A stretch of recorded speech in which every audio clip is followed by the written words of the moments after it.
Irán acaba de hacer algo que nadie esperaba después de semanas de presión militar, sanciones y amenazas.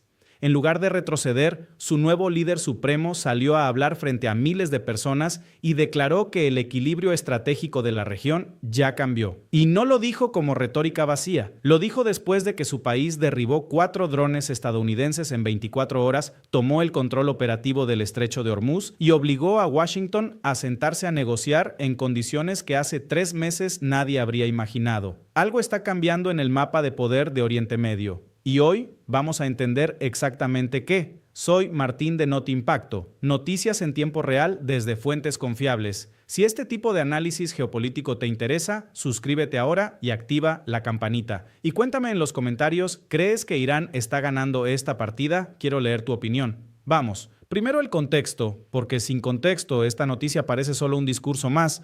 Miles de personas se congregaron en Teherán para conmemorar el 37 aniversario de la muerte de Ruhollah Khomeini, el fundador de la República Islámica. Pero lo que comenzó como una ceremonia se convirtió en algo mucho más significativo cuando el nuevo líder supremo, Mojtaba Khamenei, quien asumió el cargo tras la muerte de su padre el 1 de marzo, emitió un mensaje que fue leído ante la multitud reunida en el mausoleo. Y lo que dijo Mojtaba no fue un discurso de duelo, fue una declaración estratégica. Dijo que los enemigos de Irán, después de haber sido derrotados militarmente, ahora están intentando librar un tipo diferente de guerra, una guerra híbrida, una guerra de narrativas, de dudas, de división interna. Dijo que las potencias hostiles están concentrando sus esfuerzos en debilitar la moral del pueblo iraní y en crear errores en el proceso de toma de decisiones del liderazgo del país. Y dijo algo que va a resonar en todas las cancillerías que están siguiendo este conflicto, que el balance militar ya cambió a favor de Irán y que algunos países están distanciándose de los rivales de Teherán precisamente por esos desarrollos. Miren, cuando yo escucho esto, mi primera reacción no es aplaudir ni criticar, es preguntar, ¿tiene base factual lo que está diciendo? Y la respuesta honesta es que en varios puntos clave sí la tiene. Vamos a los hechos que respaldan la narrativa iraní, porque creo que el análisis honesto requiere reconocerlos. Hace 4 semanas, Trump decía públicamente que el arsenal de misiles iraní estaba agotado, el Washington Post y el Wall Street Journal reportaron lo contrario, y los hechos de los últimos días demostraron quién tenía razón. Irán derribó 4 aparatos no tripulados estadounidenses en menos de 24 horas, usando sistemas que, según sus propias declaraciones, desarrolló durante el periodo de tregua. El secretario de Estado, Marco Rubio, tuvo que salir a testificar ante el Congreso, reconociendo que Irán sigue poseyendo un arsenal de drones considerable, incluso después de los daños sufridos por operaciones previas de Estados Unidos e Israel. Eso no es propaganda iraní, es el secretario de Estado de Washington diciéndolo bajo juramento ante legisladores estadounidenses. El estrecho de Hormuz, que algunos analistas occidentales descartaban como palanca de presión real porque asumían que Irán no tenía capacidad de hacerlo cumplir, está operando bajo condiciones que Teherán impone.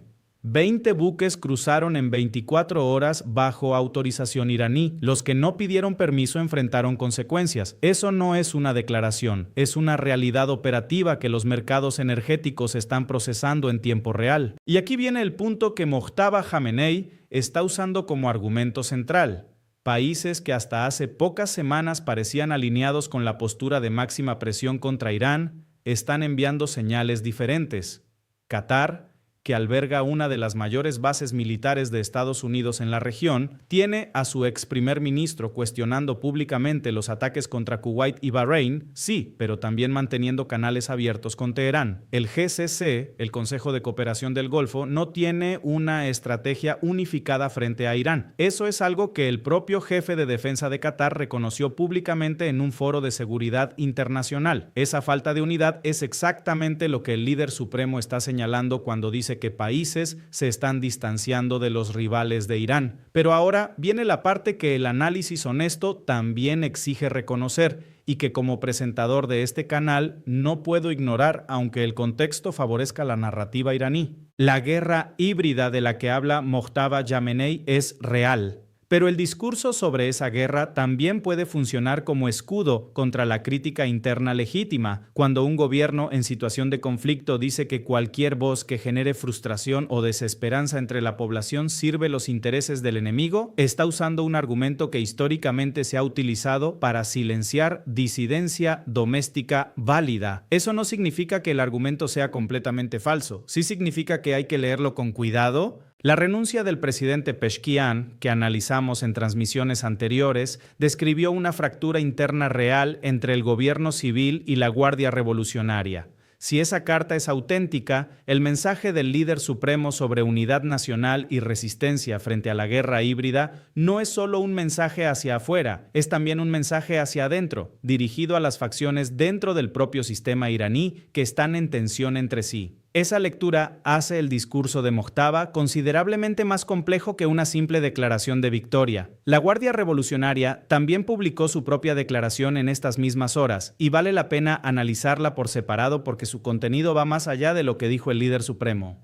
La CGR y declaró que el Frente de Resistencia continuará su lucha hasta que las fuerzas militares extranjeras sean expulsadas de la región. Señaló que los eventos recientes han alterado fundamentalmente el equilibrio estratégico. Destacó el control de Irán sobre el estrecho de Hormuz como evidencia de su influencia creciente y afirmó que sus adversarios han sido forzados a aceptar nuevas reglas impuestas por la nación iraní y sus fuerzas armadas. Miren, analicemos esto geopolíticamente porque tiene capas importantes. Cuando la CGR y habla de nuevas reglas que los adversarios han tenido que aceptar, está haciendo referencia a algo concreto, el hecho de que el tránsito por el estrecho de Hormuz ahora requiere autorización iraní. Eso es una realidad operativa que ningún actor global con intereses en el flujo de energía puede ignorar. China, que importa enormes cantidades de petróleo de la región, está navegando. Rusia observa con interés.